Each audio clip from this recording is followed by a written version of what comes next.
Pearl Harbor, Hawaii, AP, Ira, Ike. Schab had just showered, put on a clean sailor's uniform and closed his locker aboard the USS Dobbin when he heard a call for a fire rescue party. He went topside to see the USS Utah capsizing and Japanese planes in the air. He scurried back below deck to grab boxes of ammunition and joined a daisy chain of sailors feeding shells to an anti-aircraft gun up above.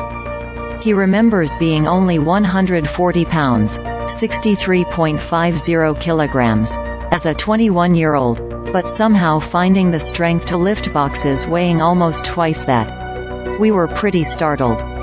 Startled and scared to death, Schab, now 103, said at his home in Beaverton, Oregon, where he lives with his daughter. We didn't know what to expect, and we knew that if anything happened to us, that would be it.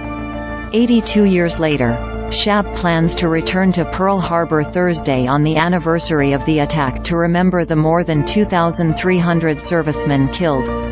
He's expected to be one of just 6 survivors at a ceremony commemorating the assault that propelled the United States into World War II. The actual number may fluctuate depending on how many of the increasingly frail men are able to attend.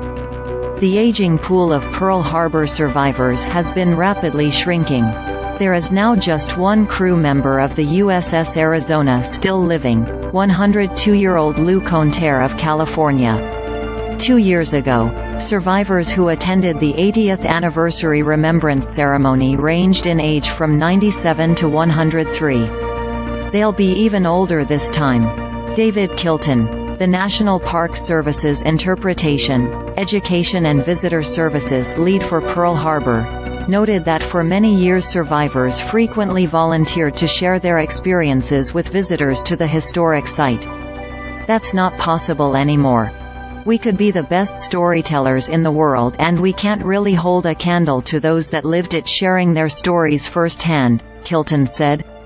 But now that we are losing that generation and won't have them very much longer, the opportunity shifts to reflect even more so on the sacrifices that were made, the stories that they did share. The U.S. Department of Veterans Affairs doesn't keep statistics for how many Pearl Harbor survivors are still living. But department data show that of the 16 million who served in World War II, only about 120,000 were alive as of October, and an estimated 131 die each day. There were about 87,000 military personnel on Oahu at the time of the attack, according to a rough estimate compiled by military historian J. Michael Wenger. Schab never spoke much about Pearl Harbor until about a decade ago. He's since been sharing his story with his family, student groups and history buffs. And he's returned to Pearl Harbor several times since. The reason? To pay honor to the guys that didn't make it, he said.